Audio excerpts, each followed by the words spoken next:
Welcome back to the channel, guys. Today we're hopping back on the 58. All right, guys, on our last episode we were able to drive this guy on the streets. So on this episode we're gonna adjust our clutch throw because we were grinding gears a little bit. So we're gonna see if we can do a little bit of a clutch adjustment and get that to where it's nice and smooth. We're probably gonna get some tint on this guy, give her another wash, clean up this patina just a little bit more, see if we can get her looking a little bit better, and possibly even throw some gauges in here. Let's get her on the lift and we'll adjust that clutch.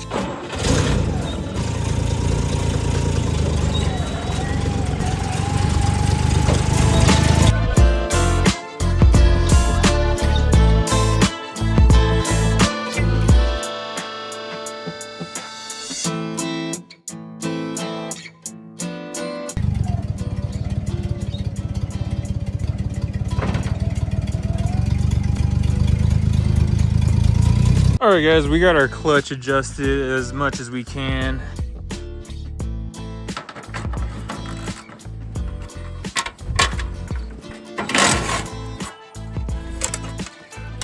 We're gonna have to hit this with a power washer. That plate's been on there forever.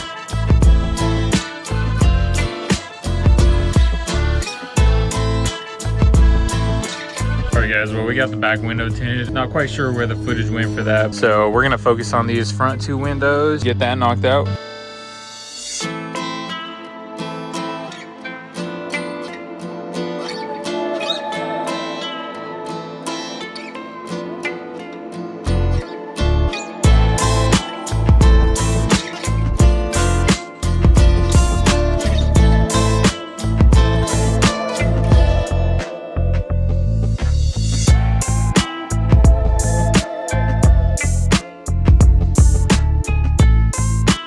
Alright, guys, we got the truck fully tinted. Started raining on me, but we got her done. A little separation in the glass. Same thing that happened on the 57 over here. Just separation that happens within the two panes of glass.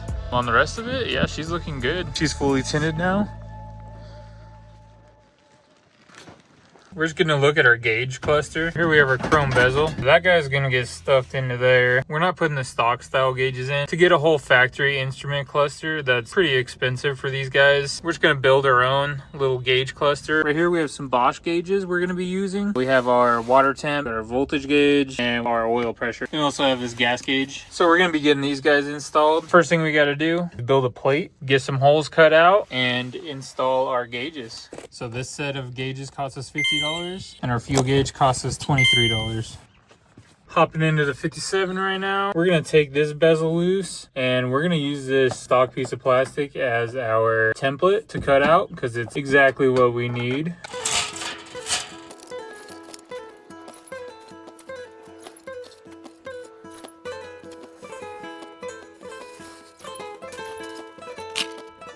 Hopefully we can use the bandsaw and carve this guy out of there.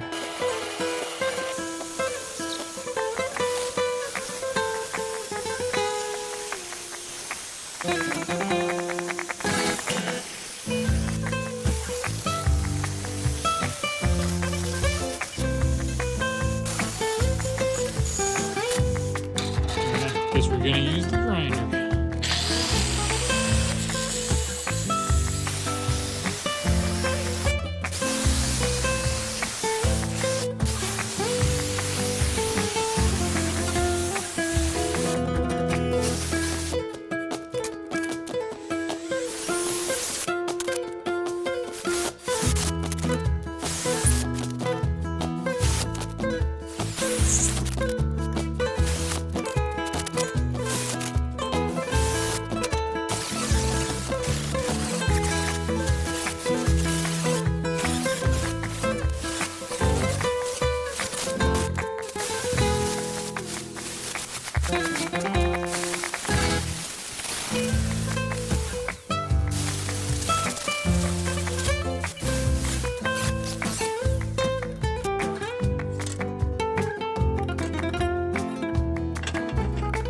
All right, guys, we got our aluminum panel cut and stuck in there. She's fitting up good. Now we just gotta lay out our gauges, figure out where those guys are gonna go, drill our holes, get them installed.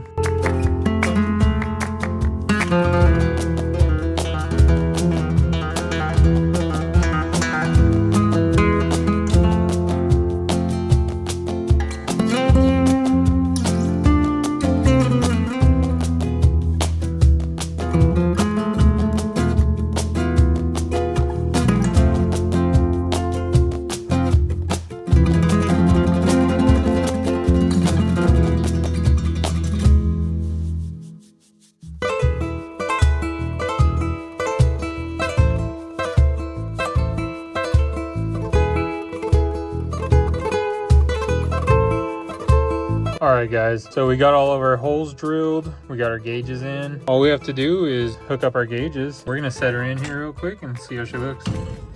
So that's what she looks like in there, and it looks pretty sick. I did take sandpaper to the aluminum. I did a 400 grit, a 600 grit, and a 2000 grit. I did gouge a little bit right there with the hole saw, and I tried to get it out with a grinder, but it was just a little too deep. Other than that, it looks pretty good.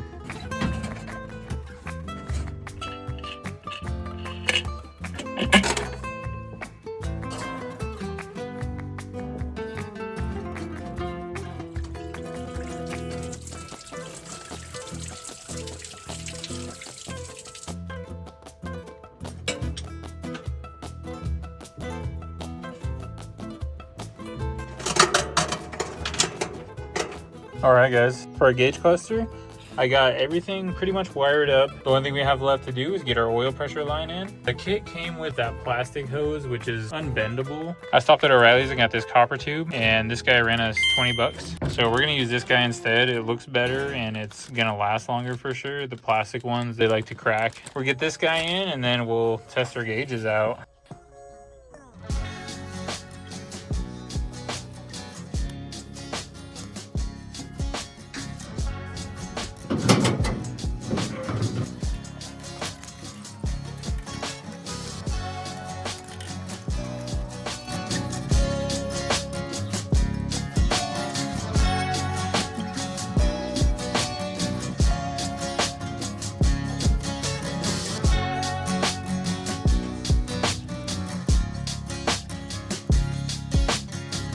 All right guys, we got our line on. We're gonna start it up real quick, make sure that it's not gonna leak. Not seeing any oil pressure. We got lights. So that must not be a good feed right there, because I know we do have good oil pressure. All right guys, let this guy warm up a little bit, and our temp gauge is working. We got our volt gauge working. Not quite sure if our fuel gauge is working or not. We probably got to add some fuel to really check that. And our float could be stuck as well. That could be a possibility. And I believe our oil pressure line, I think we need to move it. I'll put it where the stock oil pressure line was.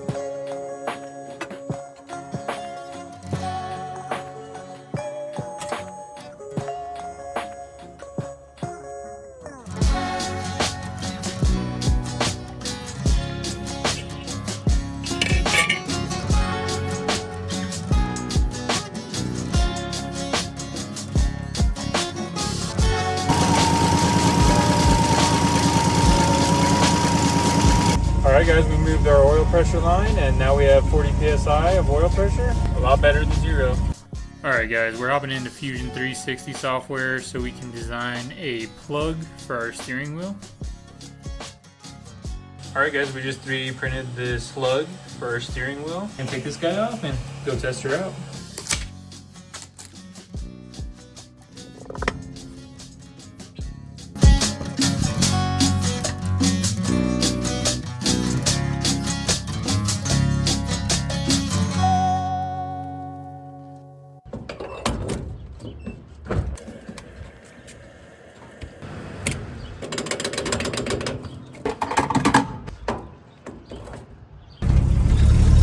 All right guys, we put like 8 gallons in there. Fuel gauge still didn't move, so she's not working. We'll figure something out. All right guys, so we got our tint on. We got our dash panel made up. We got our 3D printed plugs in. I got one down here. All right guys, well, this might be the last time we're seeing the 58. I posted her up for sale. Some guy came out and looked at the truck, shot me an offer. I think she's gonna be getting a new home. It's the last time we're gonna be seeing the 58. I know Tank is devastated. You devastated, bro? I know, dude. Sad day. She's been a good little truck, but time for her to get a new home.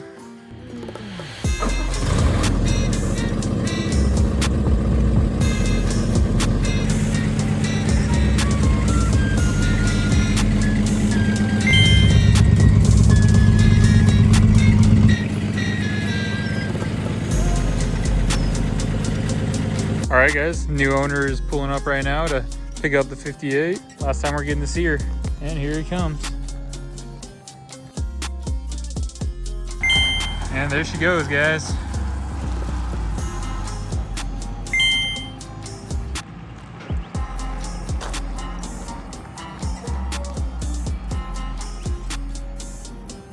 Well, thanks to all you guys that tuned into the 58 build. It was a good build, but time to move on to our next build, which brings us to car you guys have probably seen in the background. This is my 2002 Lexus IS300, and she's been down for about 2 years.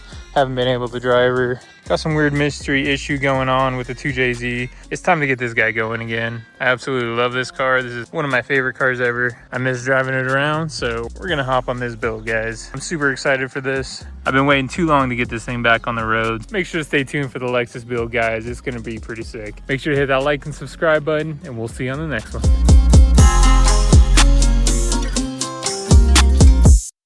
We're gonna take this thing on a little rip, see what she can do in the quarter mile. You want to throw out a number, what you think you can do in a quarter mile? Oh, really? That slow?